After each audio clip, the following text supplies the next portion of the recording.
If you have been the victim of domestic violence or an abusive relationship and you have left that situation, one of the things you might be wondering is, should I go back? One of the most common things to wonder. This video is to convince you, please don't go back. It's not a good idea. Give me 3 minutes and I hope I can convince you. By the way, I have gone back.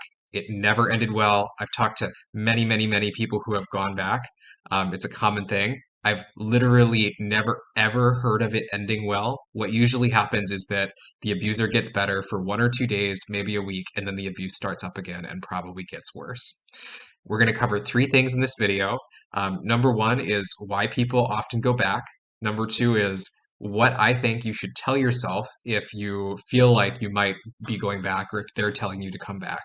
And number three is what you should do instead of going back, which is taking more permanent steps. So, first thing we're going to cover is what usually happens. Usually, the abuser manipulates the victim. What do they do? Nice stuff and scary stuff. You know what these are. If you're in that situation, it's I love you. Please forgive me. I promise I'll be better. I'll make your favorite food. I'll do this, this, and this. Right. The scary stuff. It's threats. It's manipulation. It's financial manipulation. Other stuff like lots of different things. Right. You know what that is if you've been in that situation. The real question is, why does it work? Like, why does all that manipulation work on the person who already left? Well, if you're the receiver of the abuse, you probably love the person and they probably know how to push your buttons. That's why it works. They know you pretty well. So, what do you do?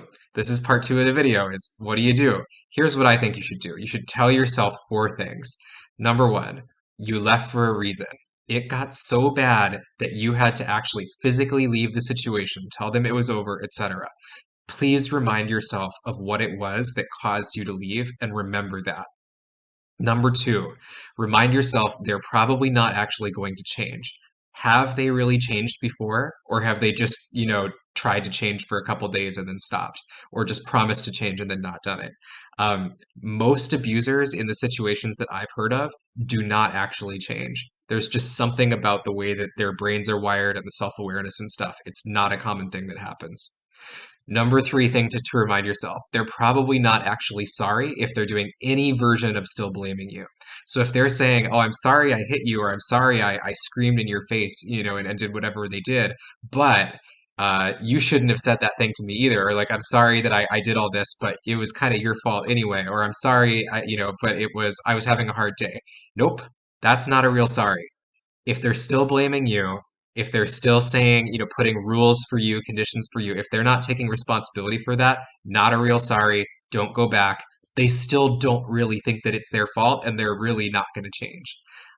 Last thing is, if you go back, the effects of the abuse are going to continue. So you probably didn't just leave because it was bad. You probably left because it was like destroying the relationship, it was destroying the family, it was destroying your happiness, like whatever it was that really caused you to leave.